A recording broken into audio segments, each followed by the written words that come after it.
Trip! Come here, what's this? There's big dogs. Ow! There's small dogs. Greedy dogs. No, stop it. And speedy dogs. Dogs you can't touch. Norman puts a stop to everything. And dogs that love too much. We can't do this every morning, can we? But no matter what the size or the problem, I know that I've done this to him. Graeme Hall can fix them all. I'll take on any dog, any size. Super, yeah, that's what we want. Come on. Any problem.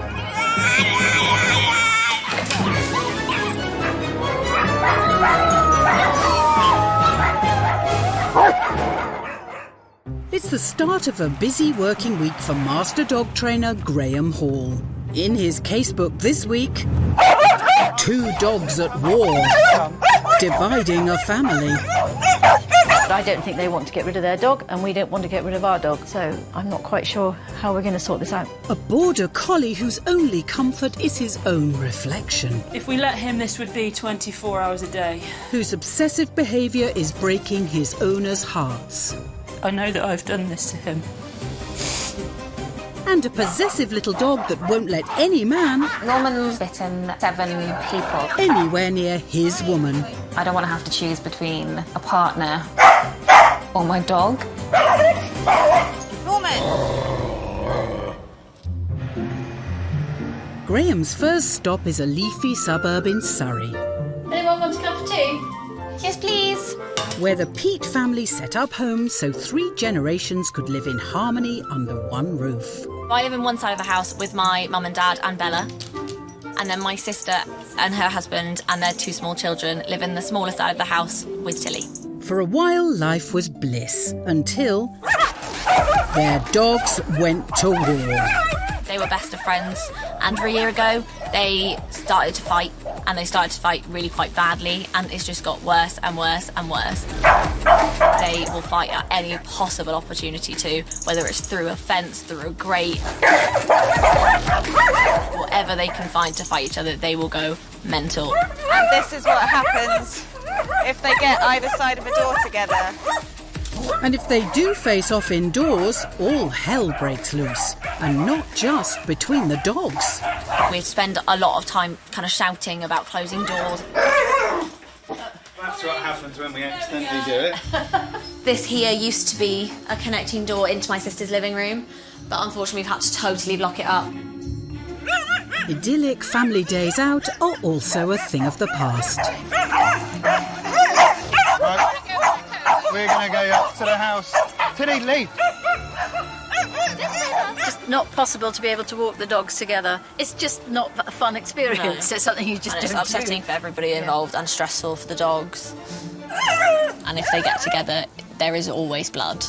There's been chunks of skin missing and stuff, so I do worry that something really serious could happen. Tabitha is also concerned that the warring dogs could have other dire consequences. So if something happened, I would be distraught, and it probably would ruin my relationship with my sister and her family. The family is divided about which dog is to blame. We thought, well, it's not Bella. And they said, well, it was quite clearly Bella's fault. And we went, no, it isn't. You can see it's Tilly. Whose fault is it? I mean, I think ultimately we all realise it's neither. I don't think it's Bella. When you try and separate them, Tilly will bite you. Bella doesn't.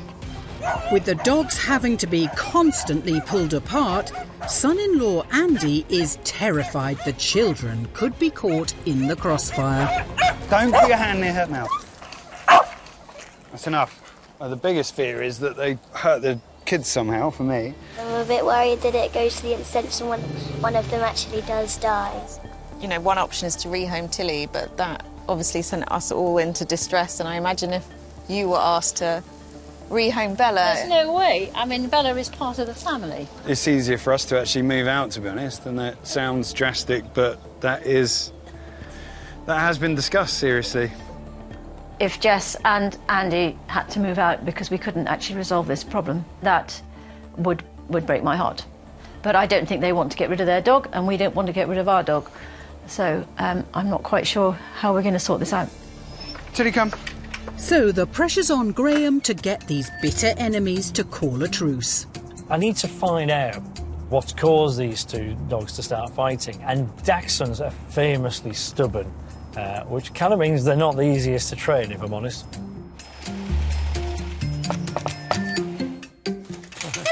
Hello, hi. Shall I come in? Yes, please.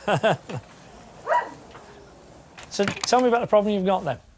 Almost exactly a year ago, I took them for a walk and Tilly went missing. And she was missing for about 18 hours.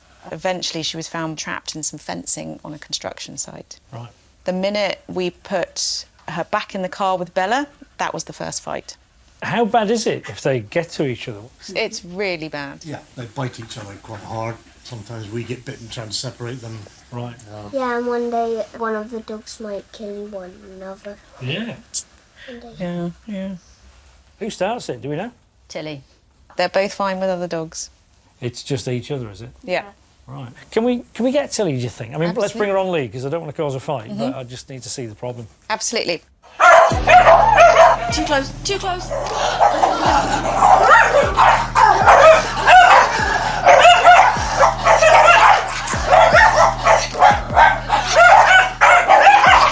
OK, whoa. That's pretty bad. I mean, they really mean it. I think if they did get to each other, they really would be taking lumps out of each other. This isn't handbags at dawn, that's for sure.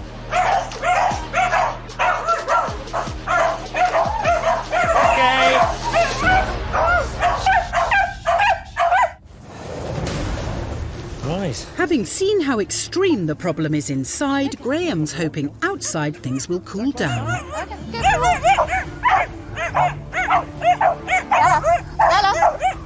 It's just constant, isn't it? Turn the right way, Tilly.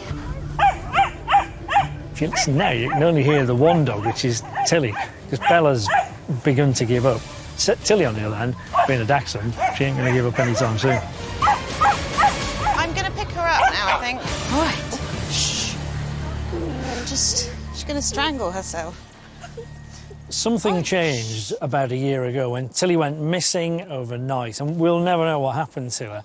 There's no doubt that one really bad experience can change a dog for life. It seems as though the sight and sound, smell of Bella just triggers that every time. So I've got to say, when it's so extreme, it's notoriously difficult to fix. Coming up, can Graeme convince two dogs at war to live in peace? OK, that was a step too far.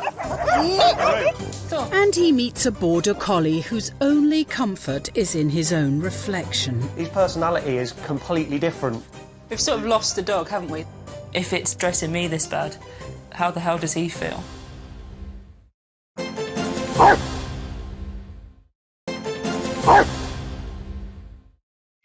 Across Britain, master dog trainer Graeme Hall helps desperate owners with their badly behaved pets.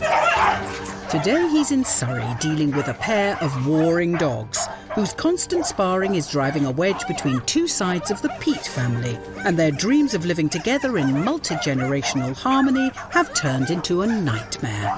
One is really worried that at some point they will get together, possibly kill one another.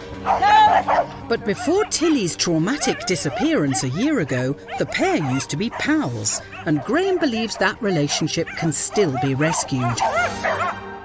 We don't know what happened to her when she went missing, but that clearly changed something in her mind. Tilly is definitely the one that started. That's exactly what I've seen. Yeah. We need to get them used to being near each other so that we can then build their relationship back up again, you know? Yep. So I think we should go to somewhere neutral. If we can get them walking together outside, then we've got a big building block going forward. I think I'd be surprised if we ever got them out on a walk, not fighting, ever. Just because they can't be anywhere near each other. They don't even have to be in the same room to fight. OK, that's fine. Sceptical's good.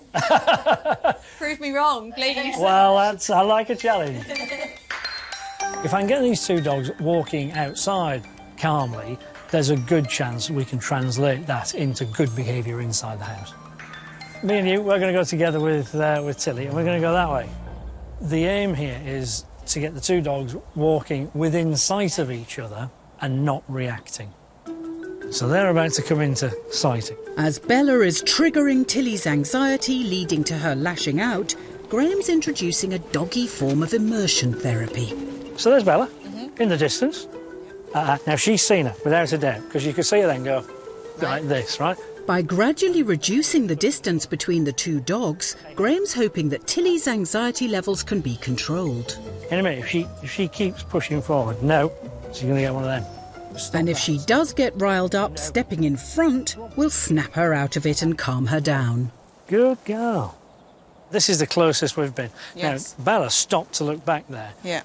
And she's now getting agitated. So you see now, yes. So she's beginning to go, So hey. No. Come here. Good. So then the barking was at me. Right. And then as soon as I called off the phone, I went, all right, it's ended in no time. Yeah. So Graham's shown that Tilly's anxiety can be controlled, but can Jess follow his lead? So now she's pulling. So right, so step in front. That's it. And again. And again. No. And again. No. Wait for it. No. The other thing is, if you just stop for a second, look at me. You started here, you've gone to there. How did that happen? Good girl. Good girl. Good girl. With Jess keeping her calm and carrying on, Tilly is inching ever closer. No. Oh, well done. Girl. That was good. This is what we're after. We're almost alongside. Yeah. Oh, we Bella are. looked. And when there's a blip... That's it. Well done. Good. You've got it. Jess has it under control. There we go. By repeating this simple plan, the sisters have got these once warring dogs to enjoy each other's company. That's it. This is great. I think we both feel we can control the dogs more quickly. Yeah, I think we have more of an understanding of when it happens and why it happens than we've ever done before. Well, we've seen quite a bit of progress. Yeah? Yeah, absolutely. Pretty impressive. Yeah. Sorry, did you just say you were impressed? Being proved wrong. Oh, well, that's good.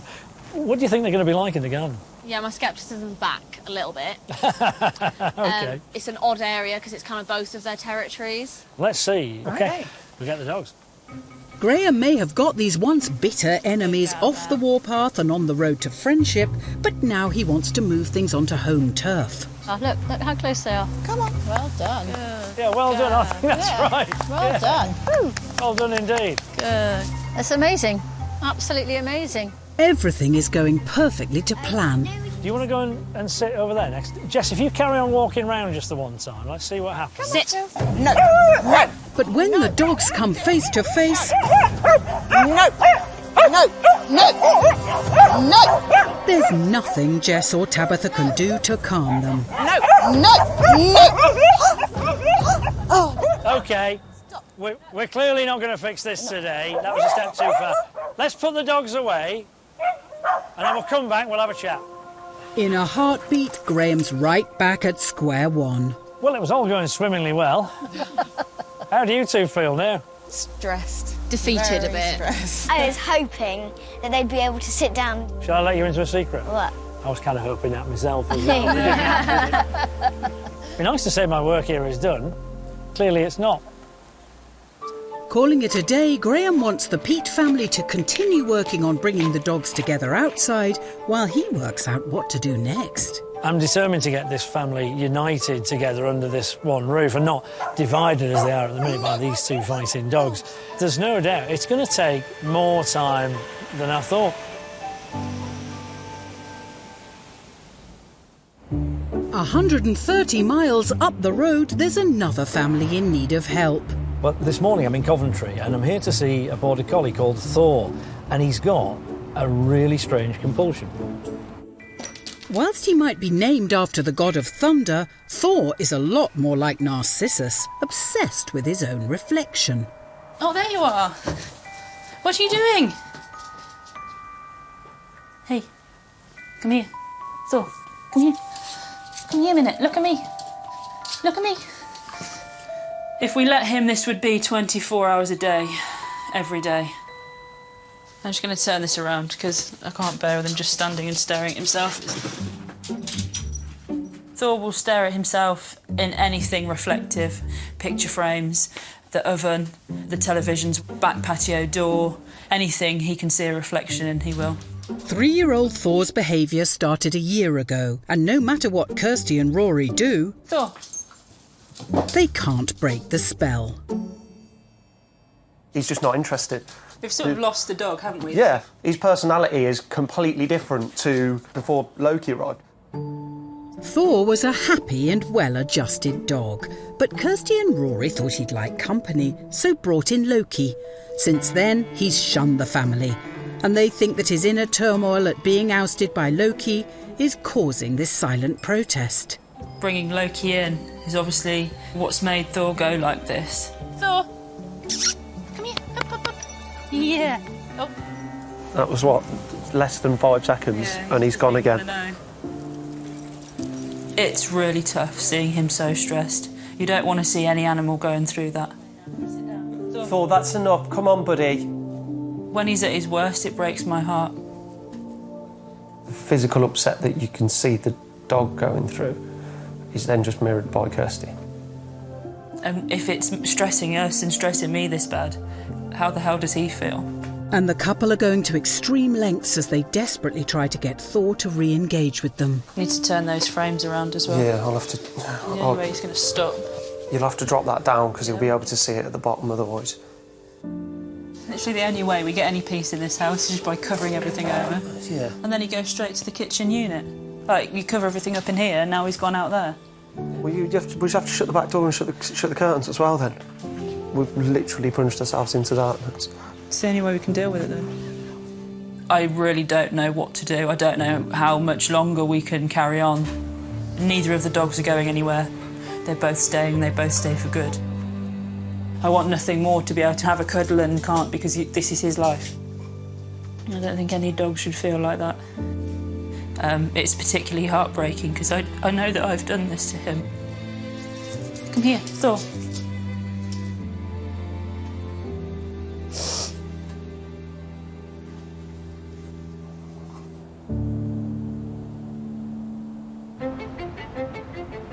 Now, I think Thor's behaviour is, potentially it's a big deal because Border Collies are, I mean, they're lovely, they can be very loving. Also a little bit bonkers, if I'm honest. They can sometimes be neurotic. I can't remember ever seeing one just stock still, looking at himself in the mirror all the time. I'd really like to get my old dog back. I'd like to have him back being the dog that he was. Hello, Kirsty. Hi. Hello. Hello. You're nice. Shall I come in? Yeah, come on in. No. Hello. Well, you're not Thor, are you? Who are you? That's Loki. Loki. Hello, Loki. You're a bundle of fun, you are. Meanwhile, Thor over there, he's doing his thing, is he? Yeah. And that's what he does. So the first thing he did was go straight over there. Yeah, literally not even interested in anything So he's just else. looking at himself. Who came first then? Was it Thor. Thor. Yeah, Right. and he has only started doing this since we've had him. Right, OK. So what was Thor like before Loki came along? He was a fun-loving, centre of attention dog. Yeah, it was no trouble at all. How's this making you feel? Stressed. Yeah. Really stressed.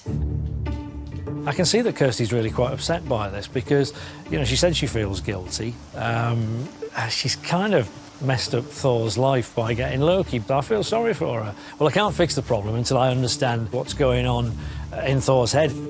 And to get inside Thor's head, Graeme's rigged up remote cameras to gain an understanding of his reflective obsession. Thor, on your bed. Go on, on your bed. Sit down. So he's on his bed, giving him a little tickle, which is quite nice. Literally, as soon as Rory stood up, then Thor went, right, I'll go back to my reflection. Yeah, you see, things aren't what they seem here. He's not sort of straight on looking at a mirror. He's actually looking at an angle, doing it again. Collies do stare quite a lot. They stare to get what they want. And he's staring at them, just not directly. Whilst Kirsty and Rory believed that Thor was obsessing over his own reflection, Graeme doesn't. And he wants to prove it. What I'm trying to do here is sort of isolate where the problem is. So if we take Rory out of the situation, have we still got a problem? Rory, do you want to come up? Yep, not a problem. You do sit. Sit. It's like being a detective, this. As soon as Kirsty stops giving Thor attention, he's gone wandering off. Oh, yeah, Thor. Hey. Next, Graeme removes Kirsty, leaving just Thor and Loki. Right, let's see what he does when Mum and Dad are out. Well, he's pacing about a bit. It's a different picture altogether. This is what I thought might happen. There's no people in the room anymore, and he stopped looking at reflections. Right, I've seen enough now.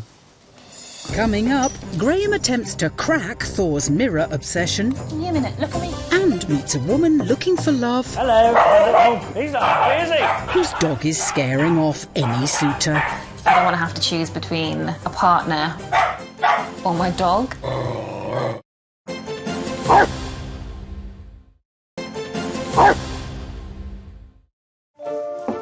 In Coventry, master dog trainer Graeme Hall is with Thor, a border collie apparently obsessed with his own reflection since his owners bought a new dog a year ago. I know that I've done this to him. Using remote cameras, Graeme's observed Thor's obsessive behaviour and come to a remarkable conclusion. Right, I've seen enough now. Thor's not depressed, but a master manipulator. Now here's the big thing. He ain't looking at himself in the mirrors. He's staring at you. No. Yeah. No way. He is.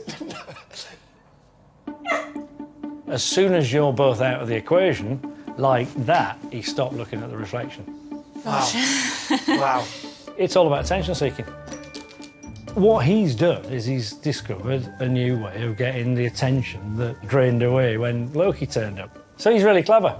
I'd have never had that. I'd have never got to there. That is a million miles away. He's so smart though, isn't he? Now he's been playing you. Yeah, that's really interesting. Border collies, one of the ways they get sheep to move is to stare. They freeze, and if you stare at a sheep long enough, it gets spooked and it moves, and then it's like, right, off we go. OK, so we're not terrible owners then? No, you're just sheep. Essentially, yeah. In his head. Yeah. He's like, come on, play the game.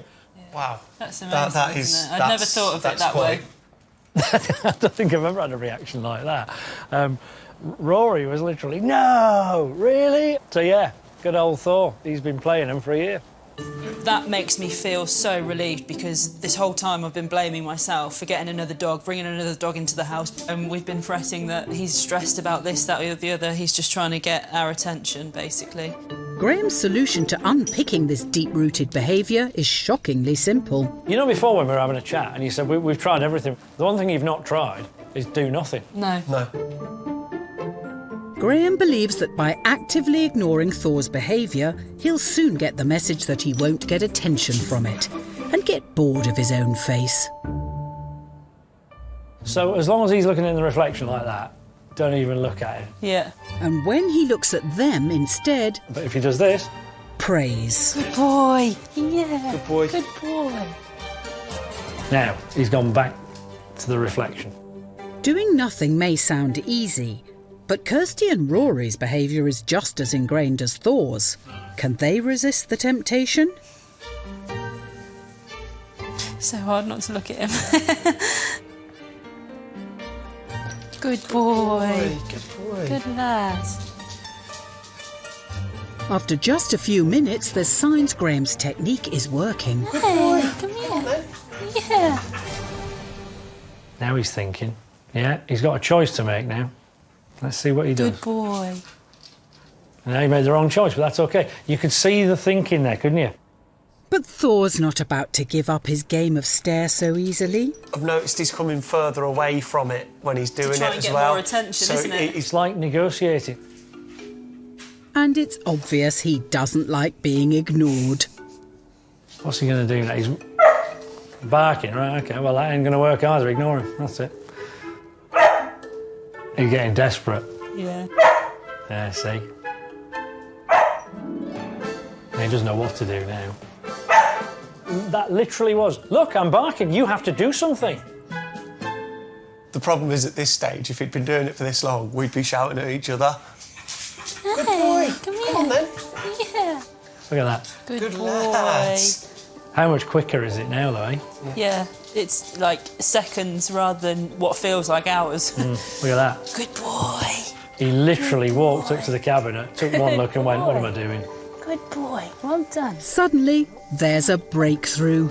Great, here we go. For the first time in a year, Thor has left his reflection behind him and rejoined the family.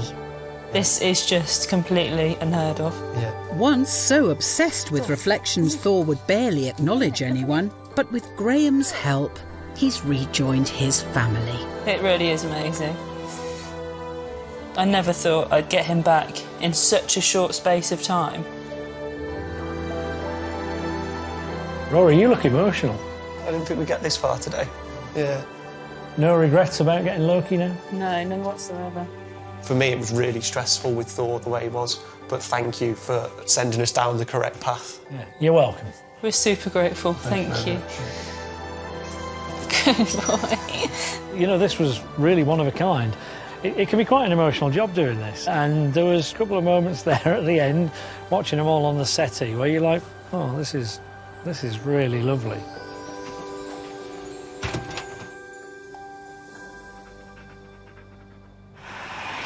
Next, Graeme is heading south to Hereford, where 6 months ago 28-year-old Elise moved into her new home and wanted someone to keep her company. That someone is Chinese-crested Norman. He is so loving. Give me a kiss. Good boy. And he just gets so excited to see me. I love Norman to bits. This pair are inseparable. Me and Norman have matching outfits and matching accessories. We like to match most days. Whilst this couple have settled in together, Elise wants more than just Norman in her life. I'd really love to be able to find somebody. There's just one problem. Mark, you know it's Mark. Norman won't let any man anywhere near his woman. No. I can't date, I can't have any kind of love life whatsoever. Norman puts a stop to everything. Norman, come on, that's enough now. This will go on until they've gone. He's just made life really, really hard work to be fair. And Elise's possessive little man has a surefire way to see off any potential suitors. I recently went on a date. Norman pounced and bit him through his jeans and cut off his leg. He hasn't been back, so Norman definitely sorted that one out for me. And it's not just Elise's dates. Norman's bitten 7 people on my last count. He has bitten my brother, my heavily pregnant sister. He's bitten my friend. Suddenly, one day, he just went for her. The bite really hurt. Sorry, mate. It does make me nervous. Don't scare me, Norman. It's just getting worse and worse. No. Nothing can come into my life now. It's literally just me and him, and I know he loves that, but I don't love that. I need more than just Norman. I don't want to have to choose between a partner or my dog, and at this rate, if I have to wait till Norman dies, I'm going to be well into my 40s. No. Now, the thing about Chinese crested dogs is they're not Chinese. They probably originate from either Africa or Mexico, but they were called that because Chinese sailors used them on their boats to kill rats. One of the things I do see with Chinese crested is they form a really tight bond with their owner, and this problem's not unusual for the breed. With Norman's reputation for being a man-hater, Elise isn't taking any chances today.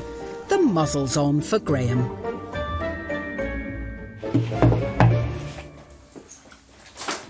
Hello. Oh, blimey. Well, he's not happy, is he? No. Nice to meet you. Hey. Blimey, he's aggressive for a little dog, isn't he? Yeah, he's got a good bark, hasn't he?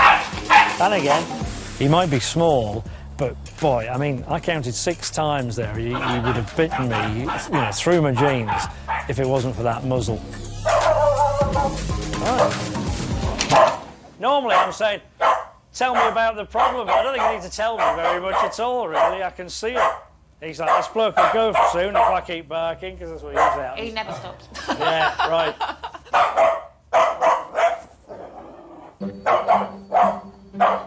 Norman's refusing to back down, but Elise has a trick to entice him. Ah, right. So what happens here, then? Oh, this is interesting. Come on. There you go. So he's barking his head off, so to get him to stop, you pick him up, give him a treat. Bribe him, yeah. Yeah, bribe him, or reward him, perhaps.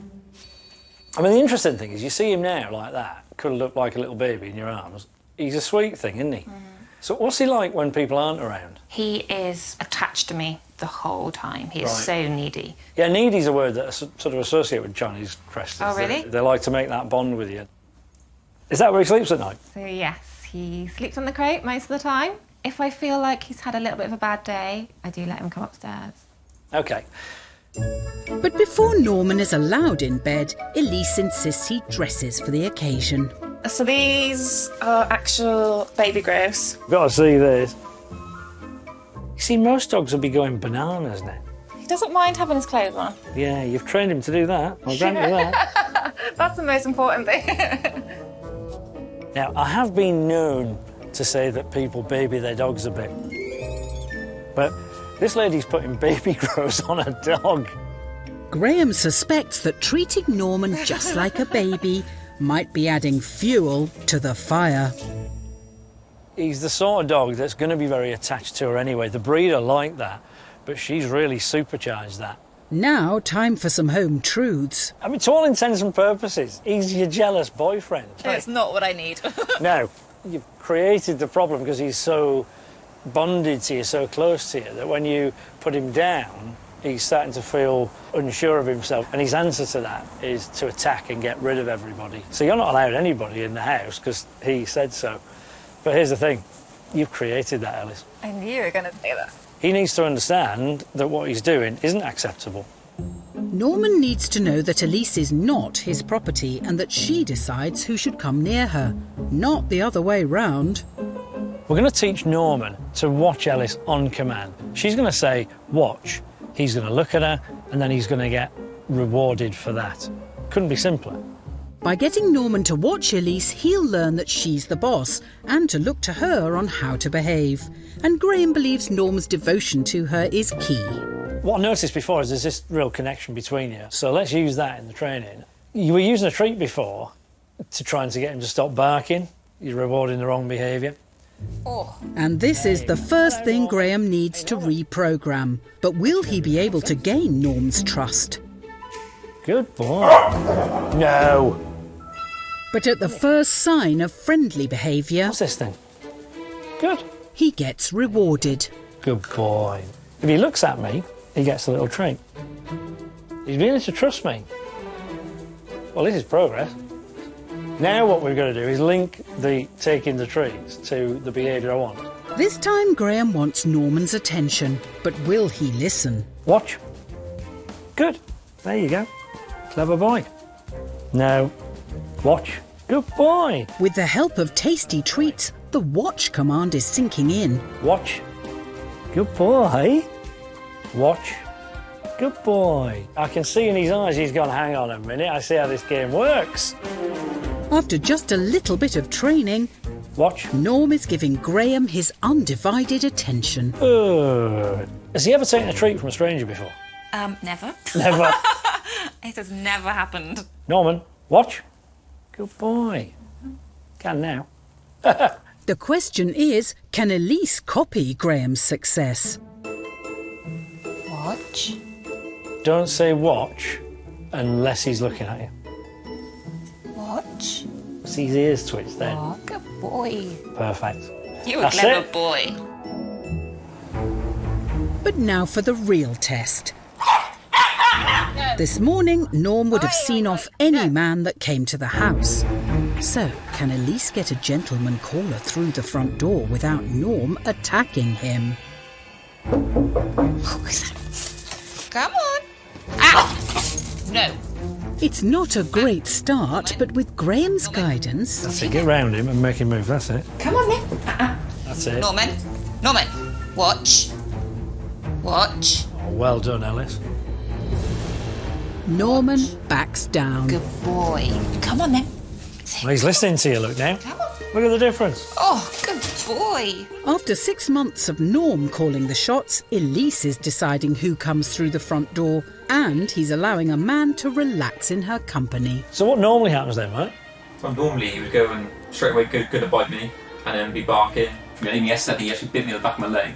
So this time yesterday, was it? This time yesterday. I actually cannot believe the difference. It's lovely, isn't it? Yeah. Good. He is now, but you're about to pop a cork. So I guess cheers. Cheers. What an improvement. It's like a different dog, isn't it? Yes. So there's half a chance you might not be single forever now, then. I know, I can't blame on Norman, can I? Well, this morning, Ellis thought she had to make a choice, really, between a dog and a bloke. You're a good boy. And I think she's realised now, doesn't have to make that choice. She can have both. Coming up... That's enough. Graham returns to the war between Tilly and Bella. It's infuriating. You're all on the same team. But can the white flag ever be flown? Tilly.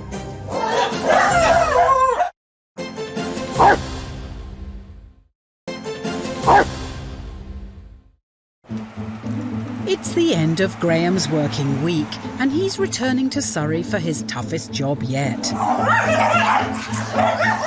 To end a war between two bitter rivals, whose dogfighting is driving a wedge between 3 generations, all living under one roof.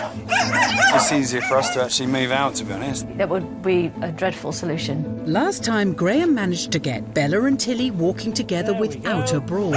But back on home turf, there was a face-off in the garden. That was a step too far. This time, he has an even greater challenge.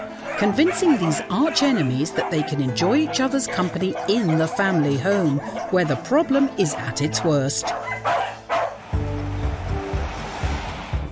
I've got a huge battle with this one, but it's a battle I've got to win, because if I don't, it'll divide a family.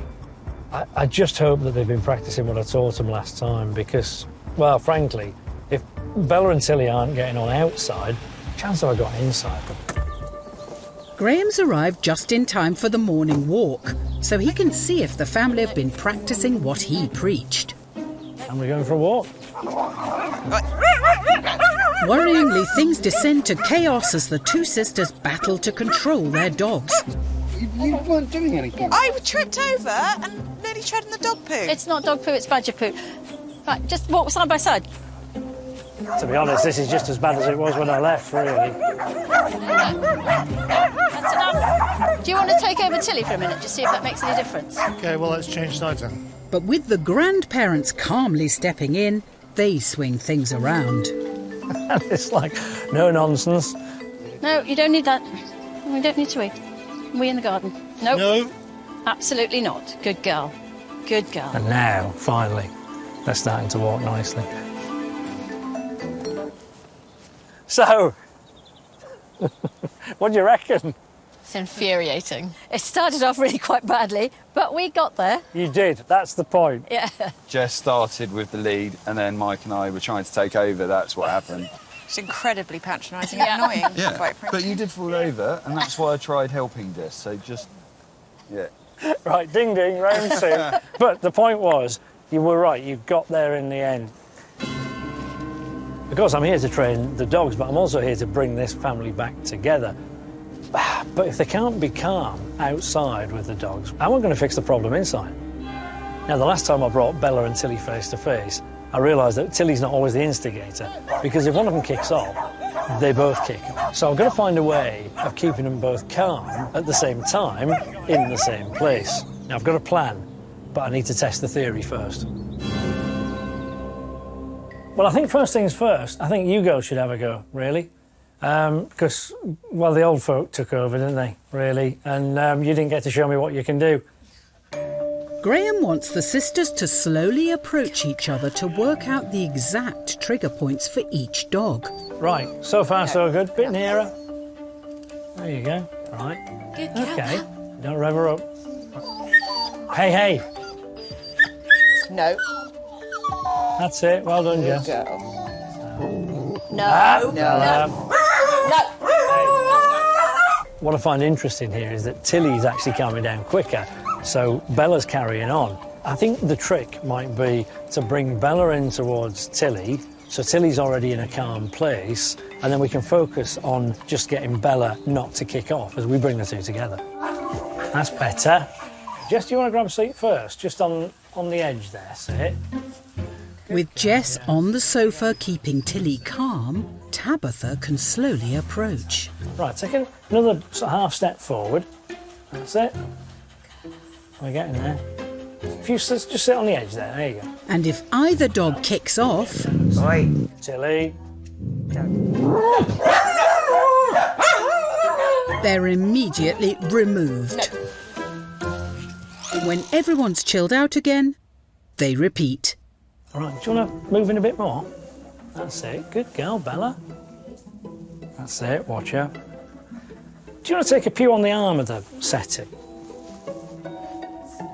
That's it. Good girl. As long as she doesn't perceive that Bella's doing something that makes her feel threatened, you don't get a reaction from her. That's it. Eventually, Tilly realises any bark will mean she's removed from the sofa. Better. And the message finally sinks in. Good girl, Tilly. All right. Well, this is a bit of a contrast to 5 minutes ago. Guys, do you want to come and grab a seat? Incredibly, after a year of being separated, the family, with dogs included, are finally reunited. We had a telly. This is watching TV, no? Hey, this is all right. I think it's amazing what you've achieved, just by making us much calmer, really. I think brilliant, and it will only get better because we know what to do now because you've told us what to do, and we can build on it. It's been hard fought, this one, but we've got there in the end. Lovely to see that whole family sat on the sofa and 2 dogs that are nice and calm and happy. 3 generations under the same roof, all happy, and nobody has to even think about rehoming a dog. And no, nobody will be rehomed, and I haven't got to kick my daughter out of the house either, so that's good. Hopefully we can carry on and channel Graeme when he's not here.